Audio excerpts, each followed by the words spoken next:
Halo, selamat malam pendengar Laspro Radio dimanapun Anda berada. Bertemu lagi dengan saya, Sengkuni Bagus, dan paranormal kesayangan kita, Mbah Kito Gantiswo. Selamat pagi Mas, ini dari kemarin masih kalau siaran ngomongnya selamat malam ini gak hafal-hafal gimana sih? Ya maaf ya Mbah.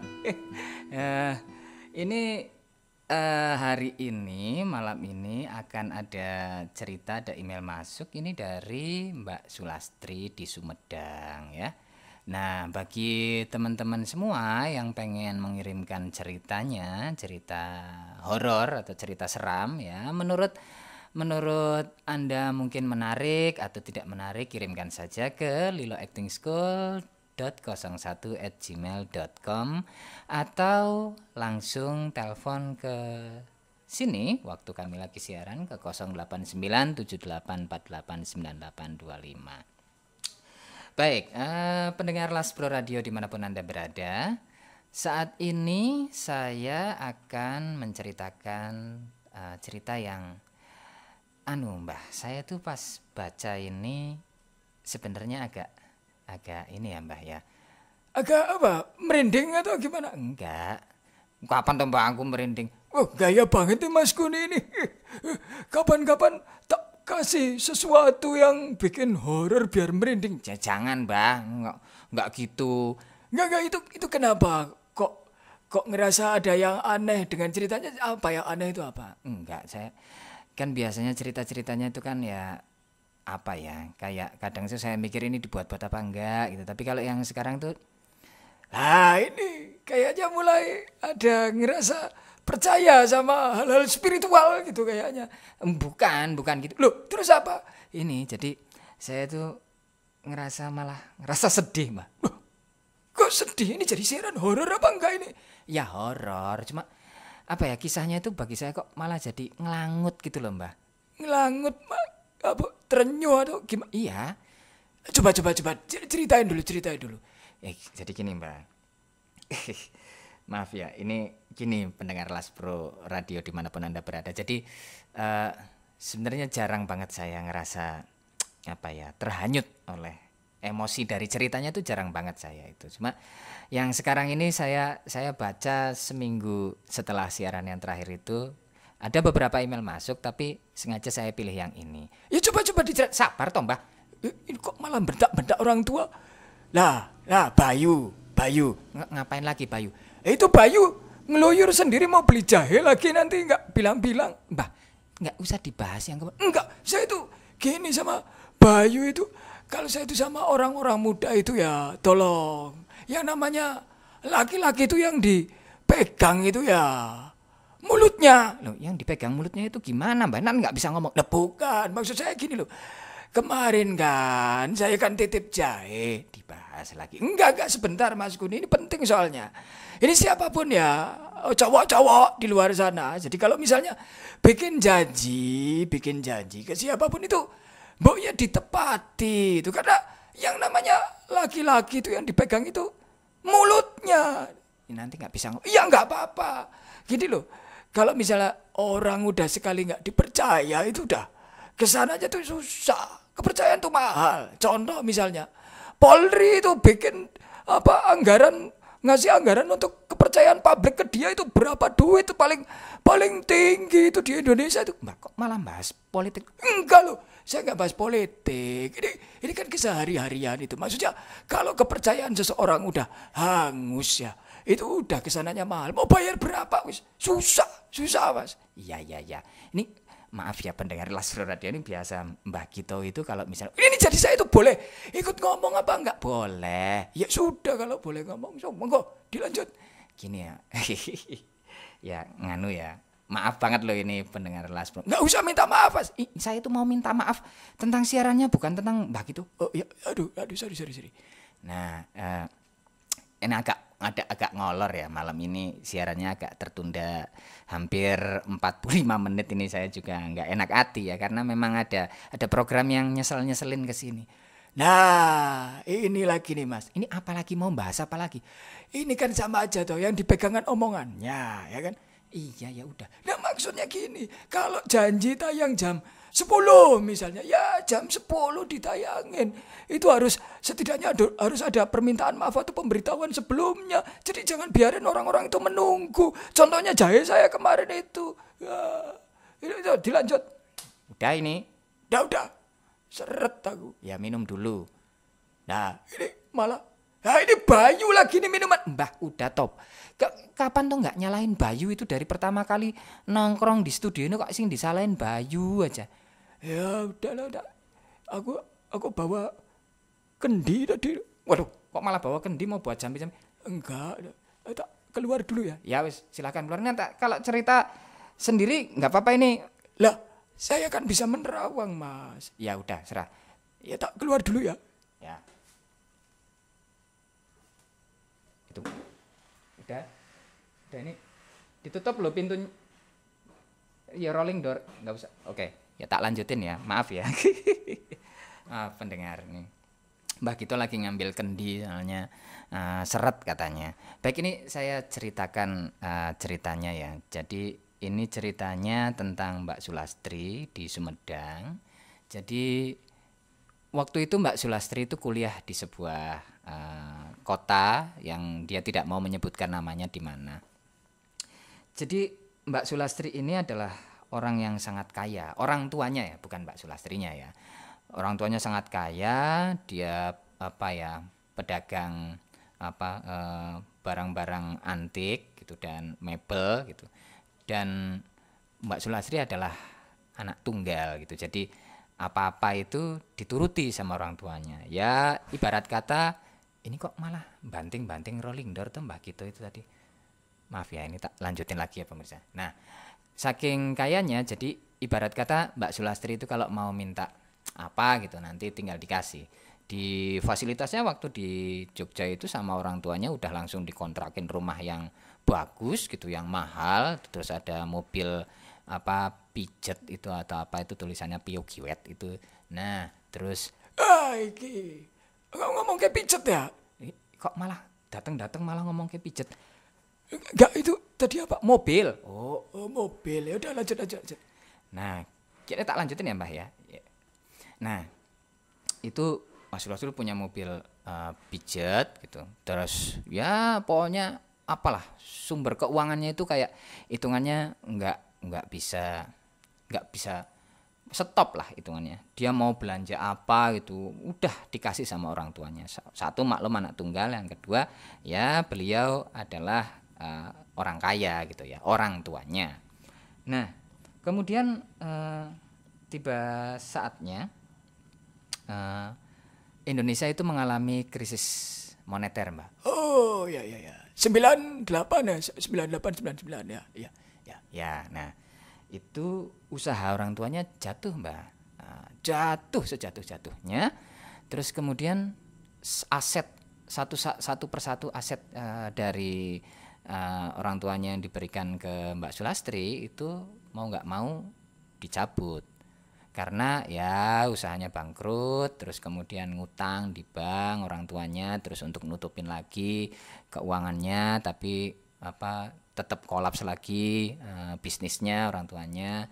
Terus mau nggak mau uang jajannya Mbak Sulastri itu dikurangi, terus kontrak yang tadinya ngontrak terus lama-lama jadi ngekos biasa gitu, campur sama anak-anak kos yang murah lah ya kos-kosannya. Bukan berarti saya bilang kos-kosan murah ya, ada kos-kosan mahal juga maksudnya, tapi Mbak Sulastri itu kemudian benar-benar turun drastis secara finansial, akhirnya sampai ngekos yang cuman satu kamar aja gitu, nggak ada dapur di dalam atau apa. Terus kemudian yang terakhir mobilnya diambil sama orang tuanya untuk melunasin hutangnya.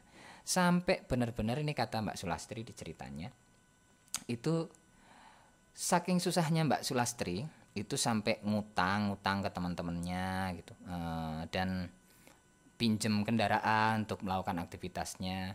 Sampai Mbak Sulastri itu kadang merasa sebel gitu, maksudnya sama teman-temannya marah. Dulu katanya sering dibantu gitu, tapi begitu dia sendiri meminta bantuan itu teman-temannya kayak ini Mas. Apa? Ya kadang manusia itu begitu. Oh, aku belum lanjutin. Udah saya tahu arah pembicaraannya. Saya ngalami Mas dulu itu. Apa-apa nih temennya? Pinjam sepatu tak pinjemin. Lah nggak balik. Nah itu bukan Mbah, itu beda lagi. Itu kan nyolong itu. Enggak itu. Ya apalagi saya kan waktu dulu zaman masih muda itu ada sepeda itu Phoenix itu. Wah itu udah mentereng itu. Udah itu dipinjam apa tak kasih. Dia buat ngajar itu katanya. Ya udah tak kasih kasih pinjam.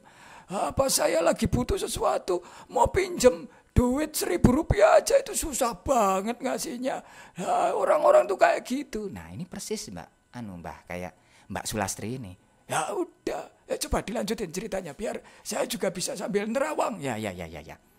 Ini tumben Mbah Gito nggak bawa Siapa bilang nggak bawa makanan ini udah tak siapin tadi pas ambil kendi itu. Nah ini ada kue cucur. Waduh, kok bawa kue cucur? Senangannya kok manis-manis. Loh, gak apa-apa ini kue cucur enak ini. Tadi beli di depan itu ada apa yang bubur kacang hijau Madura itu. Tak beli ini ada kue cucurnya 1.000-an, Mak. Mas, kuni mau? Nggak usah lah. Nanti kalau saya siaran sambil makan seret. Oh iya. Ada tak saya makan kue cucur aja ya ini sambil. Waduh, kok lupa ini burjonya di motor ya. Nggak usah diambil Mbak, di sini aja nemenin saya siaran. Iya, tak mau kue cucurnya aja lah sama. Ini tadi saya seret tak minum dari kendi. Monggo. Ini maaf ya pemirsa, tak lanjutin lagi. Nah, terus kemudian gitu Mbak, pendengar semua Laspro Radio dimanapun Anda berada, di saat Mbak Sulastri itu membutuhkan bantuan, kata Mbak Sulastri itu semua teman-temannya kayak hampir semuanya itu menutup pintu pertolongan gitu ya. Untuk pinjam uang udah nggak bisa lagi, sampai saking ngenesnya Mbak Sulastri itu pernah makan tuh cuman sehari itu sekali Mbak. Makan sekali. Ya makan aja, makan dah ini. Maaf ya, benar-benar sambil makan. Ya. Nah, itu makan katanya dituliskan itu jam 11 malam itu baru makan, beli di penyetan gitu ya. Nah, terus dia juga saking ini kok kasihan. Saya membayangkan kasihannya gini Mbak, ini cewek gitu loh Mbak. Ya. Sebentar. Itu kok kayak Mbak Sulastri nggak punya pacar apa? Loh, bukan gitu Mbak. Punya pacar tapi kan bukan berarti terus sebagai cewek itu nggak bisa munculin kemandiriannya, masa terus morotin duit cowoknya itu apaan, nggak boleh begitu. Oh iya, bagus ini Mbak Sulastri. Ya makanya saya lanjutin dulu. Nah Mbak Sulastri ini saking orangnya ya kuat banget ya, itu pernah makan sehari itu cuman sekali, kadang itu cuman nasi itu sama tempe kering kayak gitu, cuma kadang sama garam gitu, sambil kadang itu sambil makan sama bawang aja itu diulek-ulek kayak gitu, itu ditulis seperti itu. Nah yang paling parah nih Mbak, pernah nih Mbak Sulastri itu katanya makan tuh dari tong sampah Mbak. Kok kasihan ya, cantik. Loh emang Mbak Gito tahu nih cantik? Enggak, saya bisa nerawang ini orangnya cantik. Kalau nggak cantik nggak bisa punya jiwa kekuatan dalam dirinya yang seperti itu, nggak mungkin. Sok tahu Mbak Gito. Enggak, saya udah terawang ini orangnya cantik, jelita, perkasa. Wah, gagah. Loh, ini kok malah gagah. Lah kan ada ya cewek itu yang ganteng gitu. Nah, kalau saya itu nyebutnya itu jelita perkasa gitu. Tinggi, gede, cantik. Ah, itu. Ya wes dah. Nah, itu Mbak sambil terus pernah ngambil dari tong sampah gitu, terus ya cuma makan ya sehari sekali. Terus saking stresnya Mbak Sulastri ini Mbak, dia pernah memutuskan untuk bunuh diri. Loh kok malah bunuh diri? Lah kan ditulisnya begini. Nah, jadi ceritanya itu mau bunuh diri. Di mana itu? Terjun? Enggak. Dia itu ke perlintasan kereta. Waduh. Kenapa nggak milih yang lain? Loh kok malah menganjurkan bunuh diri ini gimana? Enggak. Maksudnya itu memilih jalan yang lurus gitu. Ya mungkin saking stresnya Mbak, udah saking nggak kuatnya gitu loh Mbak, maksudnya. Ini saya lanjutin nggak? Iya, sok dilanjut. Kue cucurnya ini agak ada kecut-kecutnya. Nah ini basi paling. Enggak, ini rasanya beda. Kalau biasa itu ada asam manis. Udah malah ngomongin, nanti besok sendiri bikin vlog makanan aja Mbak gitu. Iya, sorry. Tak lanjut. Nah, terus memutuskan untuk bunuh diri. Dia itu Mbak Sulastri itu duduk ya sebelum memutuskan bunuh diri. Ini diceritakan Mbak Sulastri itu malah nongkrong di dekat rel. Di situ ada di bawah pohon talok. Dia nongkrong di situ merenungi nasib gitu. Terus harus gimana gitu. Dan kemudian ya akhirnya dia memantapkan diri untuk melangkah ke tengah rel. Waduh, kok malah ngeri. Ini tak lanjut ya. Nah gini ya, terus masuk di tengah rel nih Mbak. Masih tengah rel, udah matanya udah merem ini Mbak. Tiba-tiba itu pas merem itu nunggu kereta lewat, itu di bayangannya itu tiba-tiba melihat ada tangan melayang, ada kepala melayang, ada sosok yang cuman badannya aja, ada yang nangis-nangis kerintih. Wah, mak jegangge, Mbak. Mak jegangge bahasa aku tuh. Ya kan ya kadang-kadang tak campur-campur kan ya nggak apa-apa toh Mbak. Cuma Mbak gitu aja yang boleh nyampur-nyampur. Nah itu Mbak mak jegangge sadar, tatap gitu. Aduh, aku nggak mau jadi hantu penasaran kayak gitu Mbak katanya. Terus Mbak Sulastri langsung melipir ke pohon talok lagi, di bawah pohon talok lagi. Pas lagi melipir itu beberapa saat kemudian kereta lewat. Cuk. Dah itu udah keringet dingin udah turun semua, itu hampir waktu itu Mbak dia memutuskan untuk tidak jadi bunuh diri. Bagus. Nah, tapi enggak Mbak, ini malah bunuh diri. Loh, berarti ceritanya yang nulisan? Enggak, maksudnya tuh memutuskan untuk tetap bunuh diri. Ada ngono. Yang jelas ngomongnya itu. Ya. Biar informasinya itu nggak melenceng. Ya tak lanjutin ini. Ya monggo. Nah terus akhirnya ke tengah lagi, mantep gitu. Udah pokoknya aku harus bunuh diri gitu. Dimantepin gitu. Nah tapi tolong ya pendengar Laspro Radio dimanapun Anda berada, tolong jangan lakukan aksi ini ya. Ini ya tolong jangan lakukan. Udah saya aja. Ya. Nah terus ke tengah lagi Mbak. Udah mantep pokoknya pengen bunuh diri. Merem lagi nih Mbak Sulastri. Merem. Udah pokoknya ada kereta lewat ya sudah, akhir hidupku cuma di situ, udah sampai sini aja. Nggak ada lagi tanda bahwa aku adalah Sulastri yang pernah hidup di bumi ini itu. Nah udah mantep, merem di tengah, terus tiba-tiba itu ada suara nguk. Ternyata suara itu membawa bau yang sangat wangi Mbak. Wih, itu keretanya kok malah baunya wangi. Nah karena ternyata itu yang datang itu penjual putu Mbak. Walah, kok malah penjual putu.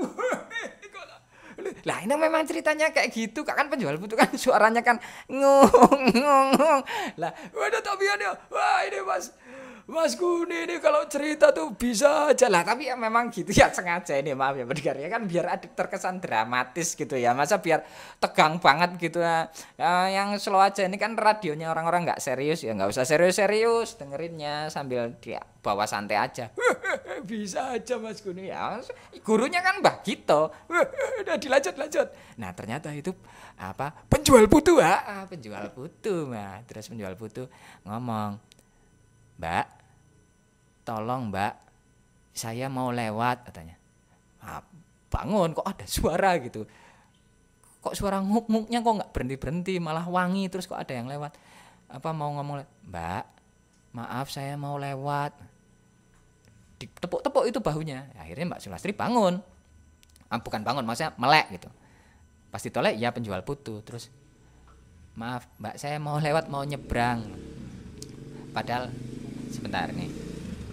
Nah, ya maklum ya, ini pendengar Laspro Radio ini lagi dibenerin ya studionya, jadi ya pindah dulu ke agak rame ya. Biasanya di studio 2, ini sekarang di studio 1 dan lagi rehab semua, ya udahlah, mau gimana lagi, saya lanjutin nggak apa-apa ya.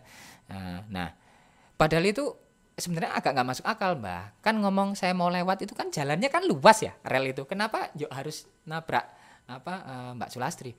Itu kok. Nah kok biasanya ngomongnya nih hantu-hantu. Enggak, saya soalnya nerawangnya berbeda. Jadi terawang enggak, jangan diceritain dulu. Ya.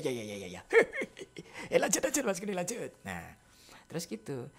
Terus kan tersadar gitu. Mbak mau ngapain di sini gitu. Diam gitu. Nah, Mbak Sulastri itu nggak bisa ngomong apa-apa. Sini Mbak, neduh aja di pohon ini, di bawah pohon talok, Kersen itu ya pemirsa ya, pendengar ya, kalau nggak tahu talok itu Kersen itu ya, cherry cherry Indonesia gitu ya. Terus nah akhirnya nurut, dituntun.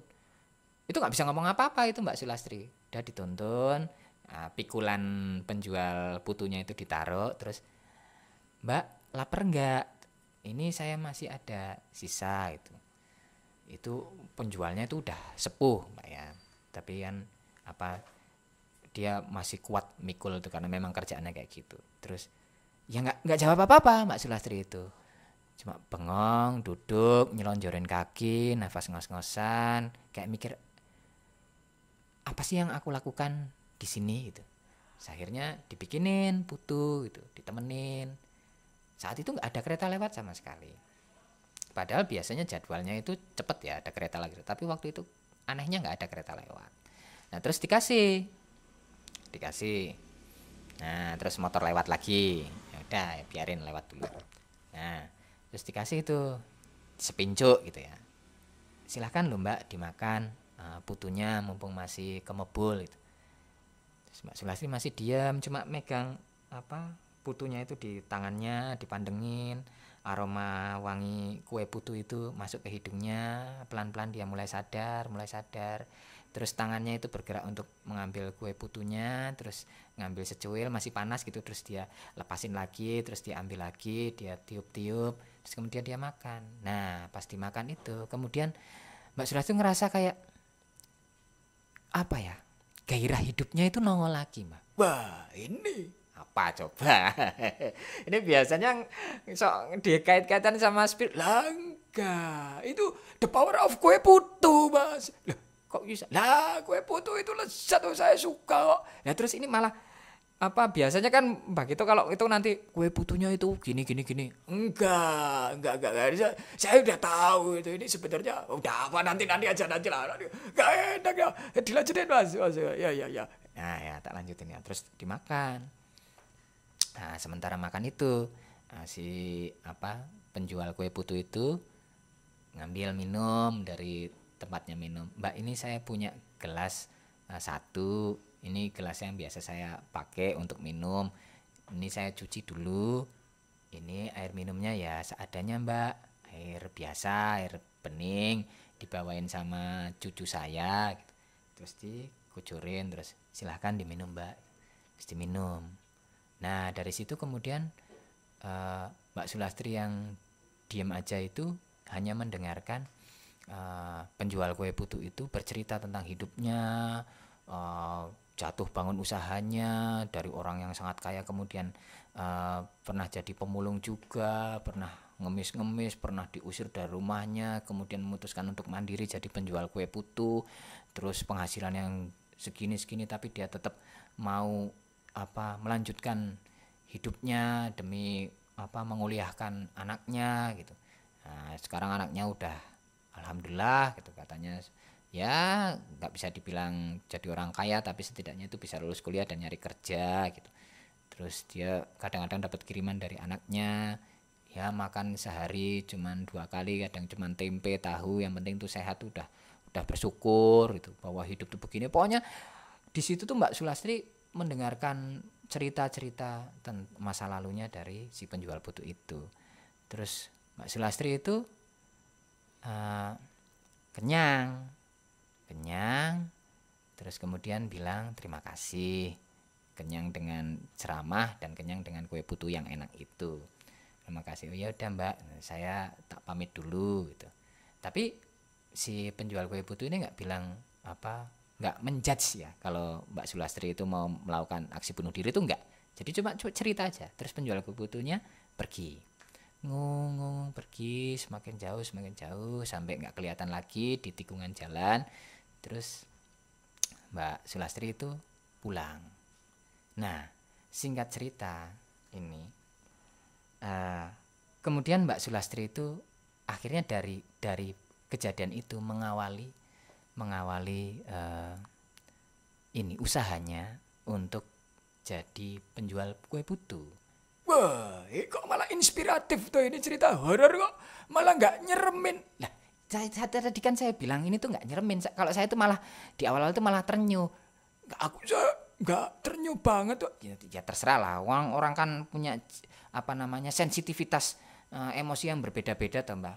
Sih ya, tapi ya udah, terus gimana itu? Nah, akhirnya ngerintis usaha dari kecil, terus kemudian nyewa ruko, terus akhirnya ngelebarin ada cabang lagi, terus cabangnya itu kemudian jatuh, maksudnya usahanya mengalami kebangkrutan lagi, terus kemudian tidak ada cabang, jadi terpusat cuma di satu tempat itu aja. Dan akhirnya Mbak Sulastri itu punya gerai kue putu terbesar di kota Sumedang. Bayangkan, Mbak. Saya kok malah bayangin kiriman kue putunya ya lah. Malah ngomong kayak lah, kalau saya bayangin yang kayak gitu itu agak males sebenarnya Mas. Saya agak bayangin tuh ya datang gitu terus dikasih itu bayangannya terwujud gitu loh Mas. Ya. Nah, terus akhirnya gitu. Nah, terus yang hebatnya lagi Mbak Sulastri ini punya misi gini, Mbak. Apa itu? Misinya itu jadi setiap hari karena usahanya udah bisa dilepas gitu ya. Jadi yang ngurus kan karyawan-karyawannya ya, bawahan-bawahannya itu.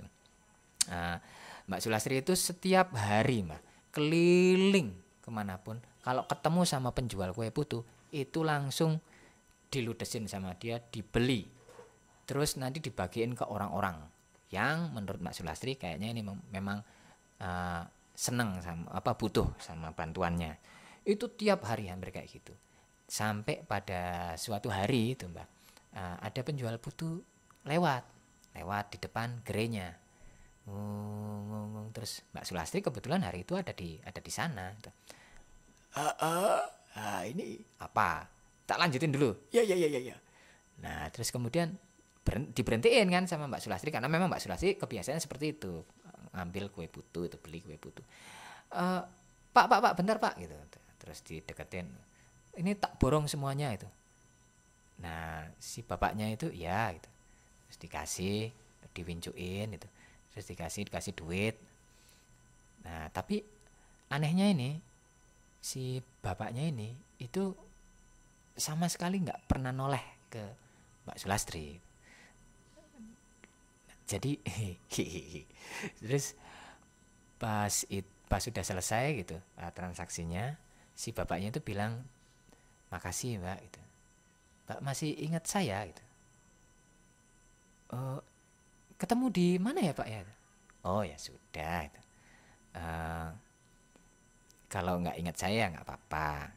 Tapi kalau misalnya pengen tahu saya gitu, ya nggak apa-apa gitu. Saya nanti akan kasih lihat wajah saya. Gitu. Dah Mbak, ceritanya selesai. Wah, ceritanya kok senengan yang gantung nggak jelas ya gitu toh? Lah, ya memang ceritanya kayak gitu kok. Enggak, ini mesti dirancang sama Mas Kuni. Enggak gitu juga Mbak. Ya, dah gitu ceritanya pendengar. Enggak horor ya, ini maaf yang siaran hari ini enggak horor. Enggak. Ini tetap horor bagi saya. Ya kalau sama Mbak gitu tuh apa-apa terus dianggapnya horor. Lah iya, yang horor itu memang kadang ya, ini orang-orang itu butuh teman. Nah pas teman gak ada gitu, memang ketika sendirian tuh kadang ada orang-orang yang gak kuat. Nah ketika gak kuat tuh kadang hal-hal horor itu muncul gitu. Kemudian mewujud jadi hantu-hantu, demit-demit dan seterusnya. Sik. Kok tumben pembahasannya Mbah Gito malah kayak pembahasannya saya toh. Ini kan seharusnya kan dari sisi saya. Apa? Nah ini berarti udah ketularan sama saya yang skeptis ini. Enggak. Saya tetap gini. Udah ngaku aja. Enggak gini loh, gini. Saya malah masih naruh sinyal yang kuat ke penjual putunya. Apalagi nih? Sebenarnya waktu itu bukan manusia, Mas. Lah, jelas manusia kayak gitu kok sampai ketemu lagi. Itu kan mungkin ya bukan yang ngomong kalau itu adalah penjual yang sama itu siapa? Wajahnya aja nggak kasih lihat ke Mbak Lastri. Lah, tapi serius kalau saya itu 2 orang penjual putu di awal cerita sama akhir cerita itu sebenarnya adalah sosok yang sama, itu adalah sosok spiritual, itu adalah jelmaan udah malah ngomongnya nggak jelas, jelmaan-jelmaan, itu udah jelas manusia orang. Yang pertama itu jelas itu mau nolong, orang baik kayak gitu, bukan orang yang oh yo Mbak bunuh diri aja sekalian. Itu orang baik mau nolongin tanpa pamrih, malah diomongin hantu. Yang hantu-hantu itu adalah orang-orang teman-temannya Anda semua yang kalau misalnya dulu dibantu terus pas dimintain bantuan malah pada kabur, itu hantunya itu Mbak. Kok malah emosi tuh? Malah ini gimana kok biasanya saya emosi? Yang enggak gitu. Ya udah, ya kita tutup aja ya pendengar semua. Loh, Kok itu malah yang nutup Mbak Gito yang nutup itu saya. loh, masih ini diminum dulu ini air dari kendi saya ini biar lengsem gitu loh. Tenang dulu, relax gitu. Udah, biar saya penutup aja. Baiklah pendengar semuanya ya. Ditutup ya ceritanya. Kalau misalnya udah diminum dulu itu. Enggak, aku macam. Udah, aku saya cari. Kalau misalnya mau kirim-kirim cerita sekali-kali toh, udah aku aja. Kalau mau kirim cerita bisa dikirimkan ke emailnya liloactingschool.01@gmail.com ya. Baik pendengar semuanya, ketemu lagi malam Jumat berikutnya di Laspro Radio, radionya orang-orang nggak serius. Tapi apa Mas Kuni? Siapa tahu ada yang mendengarkan siaran Anda dengan serius di samping Anda malam ini. Dadah. Dadah.